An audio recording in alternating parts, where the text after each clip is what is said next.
तो hello everyone, मेरा नाम है शुभम चौहान और आप देख रहे हैं आपका अपना YouTube channel CBC commerce classes. तो अगर अभी तक आपने ये चैनल सब्सक्राइब नहीं किया है तो जल्दी से जाकर के सब्सक्राइब कर लो। क्योंकि आपको इस चैनल पर मिलने वाले हैं आपके कॉमर्स स्ट्रीम की सभी मेन सब्जेक्ट्स की videos free of cost, accounts, economics और बिजनेस। तो आज बारी है इकोनॉमिक्स की। तो इकोनॉमिक्स को शुरू करने से पहले हमें सबसे पहले यह जानना होगा कि इकोनॉमिक्स का सिलेबस क्या है।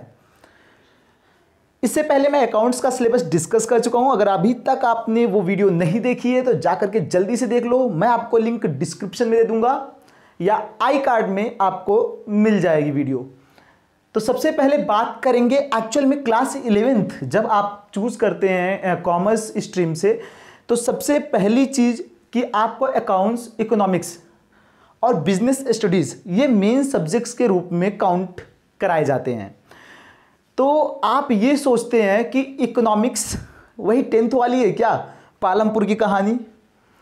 तो अभी तक आपने इकोनॉमिक्स को सिर्फ पालमपुर की कहानी से ही पढ़ा है, लेकिन इकोनॉमिक्स बहुत ही वाइडर है और बहुत ही एक कह सकते हैं अच्छा कॉन्सेप्ट है। और आप इकोनॉमिक्स को पढ़ने में इंटरेस्ट भी दिखाएंगे अगर ये आपको एक रियलिस्टिक वे में समझ में आने लगा तब।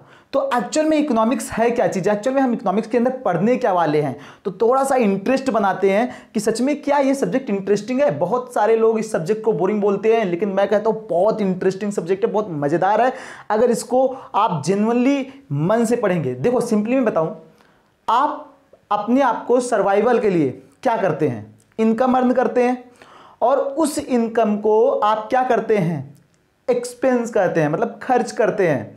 सिंपल सी बात है, जो मैं इनकम अर्न करता हूं अब उस इनकम से मैं अपनी नीड्स एंड वांट्स को क्या करूंगा, सेटिस्फाई करूंगा। लेकिन हम सभी लोगों की नीड्स एंड वांट्स अनलिमिटेड होती है, कभी भी ये सेटिस्फाइड नहीं हो सकती है। जब कभी तुम्हारी ना कोई इच्छा पूरी हुई होगी, देखो हर किसी के मन में एक इच्छा है, सही बात है नहीं है। और जब भी कभी तुम्हारी इच्छा कोई पूरी होती है ना, जैसे मुझे पहले ना फ़ोन चाहिए था तो मैंने एक फ़ोन ले लिया, जब शुरू में आया था तो एक मतलब नोकिया का फ़ोन ले लिया जिसमें म्यूज़िक वगैरह बजता था। तो फिर अचानक से मेरे दोस्त के पास क्या हुआ, कैमरे वाला फ़ोन आ गया, फिर मेरा मन उस पर शिफ्ट हो गया। फिर उसके बाद क्या हुआ, एंड्रॉयड फ़ोन्स आने लगे, फिर मेरा मन उस पर शिफ्ट हो गया। और आज देखो 4-4, 5-5 कैमरे वाले फ़ोन आने लगे हैं। तो मन क्या होता जाता है, शिफ्ट होता जाता है, इच्छाएं बढ़ती जाती हैं लगातार, कंटिन्यूसली, कभी ख़त्म नहीं होती हैं। लेकिन आपकी जितनी भी इच्छाएं हैं, क्या इन इच्छाओं को संतुष्ट करने के लिए आपके पास इनफ है? क्या आपके पास इतना पैसा है कि आप तुरंत ही कोई चीज़ सोचो और तुरंत ही ला करके उसे अफोर्ड कर लो? नहीं। तो कहीं ना कहीं ये आपकी जो इनकम है ना, आपकी इच्छाओं को पूरा करने के लिए परिपूर्ण नहीं है। तो आप क्या करते हो, इन इनकम को बहुत ही मैनेजेबल तरीके से क्या करते हो, खर्च करते हो। देखो सिंपल भाषा में, अपने घर के अंदर जब पापा कमा के लेकर के आते हैं तो उसका एक बजट बना रहता है कि पैसा यहाँ जाना है, राशन वाले को, रेंट वाले को, ठीक है, इधर ट्यूशन फीस चली जानी, उधर स्कूल में इतना जमा हो जाना, उधर कॉपी किताब का इतना आ जाएगा और सारा पैसा खत्म, बचता कुछ नहीं है। लेकिन फिर भी मैनेज करके हम क्या करते हैं, अपने आप को चला रहे हैं।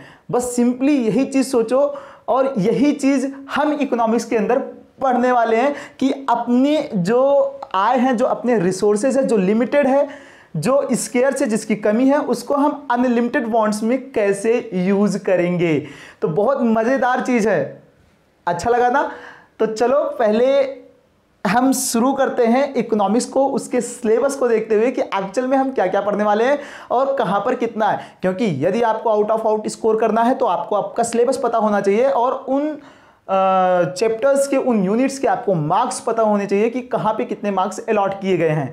और इनको हम पूरा ओपन करते हैं। तो देखो यहां पर देखो, सिंपली इकोनॉमिक्स में आपको थ्योरी पोर्शन 80 मार्क्स का आएगा और जो आपका प्रोजेक्ट वर्क रहेगा, प्रोजेक्ट फाइल वगैरह जो आप बनाते हैं, ठीक है, ये 20 मार्क्स के रहेंगे। ये आपको स्कूल वाले बतला देते हैं, तो इससे डरने की कोई आवश्यकता और ज़रूरत नहीं है। क्लास 11th के अंदर ये आपको इजीली मिल जाएगा और आपको यहाँ पर सिखाया भी जाएगा। स्कूल वाले टॉपिक अलॉट करेंगे, उस टॉपिक पे आपको रिसर्च करना है और उस रिसर्च को करके आपको क्या करना है, एक अच्छे तरीके से अपनी फाइल को डेकोरेट करते हुए लिखना है। हाँ, अगर आप अपने आप से करते हैं तो ज़्यादा अच्छा रहेगा, लेकिन क्या होता है कि लगभग चीटिंग करा दी जाती है, बुकलेट बेच दी जाती है, उसमें से छाप करके लिख लिया जाता है, उस बेस पे कराया जाता है। लेकिन सही कहूं तो आपको अपने आप से ये करना चाहिए। सीबीएसई यही कहती है कि बच्चों को टॉपिक अलॉट किया जाए और बच्चे क्या करें, खुद से ही सर्व करे, खुद से ही जाए नेट पर। तो ऐसे कोई बुकलेट उकलेट का सीन नहीं होता है, लेकिन स्कूल वाले करते हैं, अब क्या करोगे। ठीक है, देख लेना जो भी है तुम्हारे स्कूल के अंदर सिस्टम। थ्योरी पोर्शन आता है 80 नंबर का। देखो थ्योरी पोर्शन के बारे में बात करते हैं जो इंपॉर्टेंट है, जिसको हम पढ़ने वाले हैं। तो यहां पे थ्योरी पोर्शन को 2 पार्ट में डिवाइड किया गया है। Part A statistics for economics और part B introductory micro economics.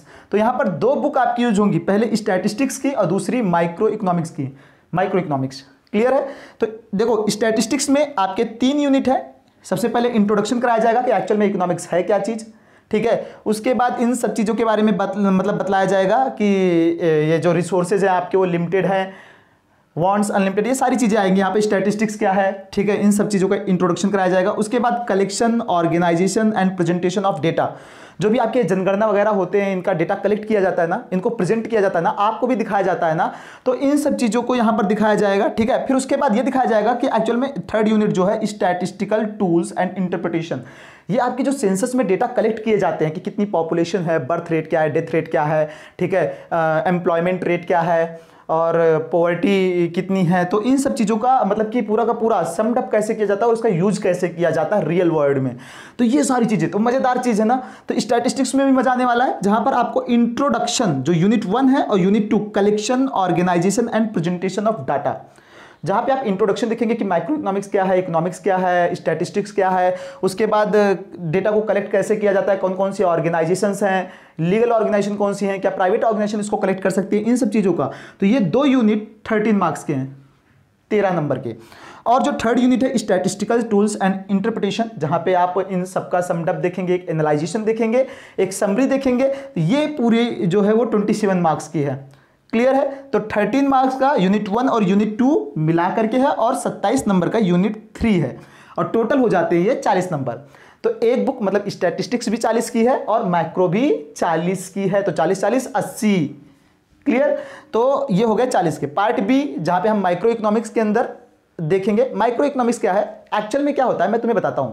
Economics 2 होती है, एक माइक्रो एक मैक्रो। माइक्रो मतलब होता है सूक्ष्म, छोटा, ठीक है, और मैक्रो मतलब होता है लार्ज, मतलब बड़ा। तो छोटा और बड़ा, मैं सिंपली बताऊं ना, अगर एक चीज देखो, क्लास के अंदर अगर मैं मान लेता हूं एक क्लास के अंदर 40 बच्चे हैं, अगर एक बच्चे को उठा करके उसके पापा का नाम पूछा जा रहा है, उसकी 10th की परसेंटेज पूछी जा रही है, ठीक है, उसके फैमिली बैकग्राउंड पूछा जा रहा है, एक बच्चे को इंडिविजुअल, किसी इंडिविजुअल के बारे में बात होगा तो वो क्या कहलाएगी, माइक्रो। ठीक है, जो आप 11th में पढ़ने वाले हो, तो इंडिविजुअल के ऊपर, किसी इंडिविजुअल पर्सन के ऊपर, किसी इंडिविजुअल फर्म के ऊपर, किसी भी इंडिविजुअल मार्केट के ऊपर। इंडिविजुअल मतलब होता है एक, अकेला, ठीक है। तो एक व्यक्ति पे, एक फर्म पे, एक मार्केट पे, अगर या एक मतलब कि देश पे, तो अगर कोई चीज मतलब कि स्टडी की जाती है तो उसे क्या कहते हैं, माइक्रो। और मैक्रो मतलब होता है वास्ट। जैसे 40 स्टूडेंट है, अब 40 स्टूडेंट का पूरा डेटा कलेक्ट किया जा रहा है, ठीक है। 40 स्टूडेंट्स के 10th में मार्क्स कितने थे, उनका फैमिली बैकग्राउंड क्या, उनके पापा का नाम क्या, ये सारी चीजें जो कलेक्ट की जा रही है, तो वो हो गया मैक्रो, जो आप क्लास 12th में पढ़ेंगे। तो माइक्रो मतलब इंडिविजुअल्स के बारे में आप पढ़ने वाले हैं, मतलब कि एक फर्म, एक व्यक्ति, ठीक है, एक ऑर्गेनाइजेशन, इन सब के बारे में पढ़ने वाले हैं। तो देखो यहां पर इंट्रोडक्शन 4 नंबर का होने वाला है। Consumers equilibrium and demand.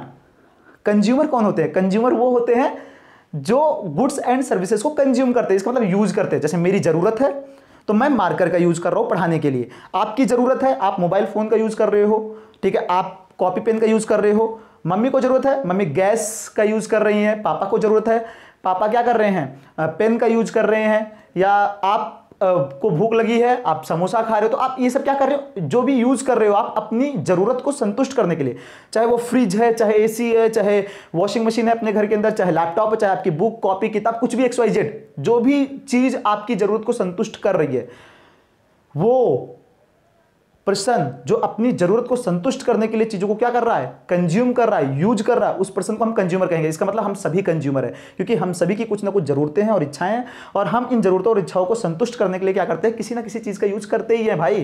जैसे मुझे अच्छा दिखना है तो मैं ये शर्ट पहन रखा हूं, सही बात है नहीं है। तो देखो यहां पर producers behaviour and supply 3rd unit है। प्रोड्यूसर्स बिहेवियर क्या है भाई, जो हम लोगों को जरूरत है वो कोई ना कोई तो बनाता होगा, प्रोड्यूस करता होगा ना। ये शर्ट किसी ना किसी ने तो बनाया ही होगा, कोई कंपनी, लेवाइस ने बनाया होगा, ठीक है, तो अगर ऐसी कोई भी मतलब कि कोई भी कंपनी है, चाहे वो लिवाइस है, चाहे वो एडिडास है, सब क्या है, प्रोड्यूसर्स हैं भाई। सैमसंग है, ओप्पो है, वीवो है, ये सब क्या है, प्रोड्यूसर्स हैं। अगर मैं फैन की बात कर लूँ, ठीक है, ओरिएंट फैन है, ठीक है, या फिर ऊषा है, ये सब क्या है, प्रोड्यूसर्स हैं। तो बहुत जो भी लोग क्या कर रहे हैं, प्रोडक्शन कर रहे हैं, सामान को बना रहे हैं हमारी ज़रूरतों को क्या करने के लिए, संतुष्ट करने के लिए, तो उनका बिहेवियर कैसा है, तो खरीदने वाले का, कंज्यूम करने वाले का, यूज करने वाले का बिहेवियर ये भी पढ़ेंगे। जो बना रहा है सामान को, बना के बेच रहा है, उसका बिहेवियर कैसा है ये भी पढ़ेंगे, ठीक है। और मार्केट, भाई सामान को खरीदा और बेचा कहाँ जाएगा, मेरी जरूरत है मार्केट जाऊंगा, और उसकी जरूरत है वो सामान को बना करके बेचेगा, तो वो भी कहाँ आएगा, मार्केट में ही आएगा। सही बात है नहीं है। तो मार्केट का बिहेवियर भी तो पढ़ना पड़ेगा। और कितने टाइप की मार्केट्स होती हैं, इनके अंदर कीमत का निर्धारण, प्राइस डिटर्मिनेशन, ये सामान अगर बना रहे हो तो इसका प्राइस कैसे आप डिसाइड करोगे, इन सब चीज़ों को हम देखेंगे माइक्रो इकोनॉमिक्स के अंदर। तो बहुत ईजी है, बहुत आसान है भैया, बोरिंग नहीं है, मस्त है, मज़ेदार है, पढ़ेंगे दबा करके।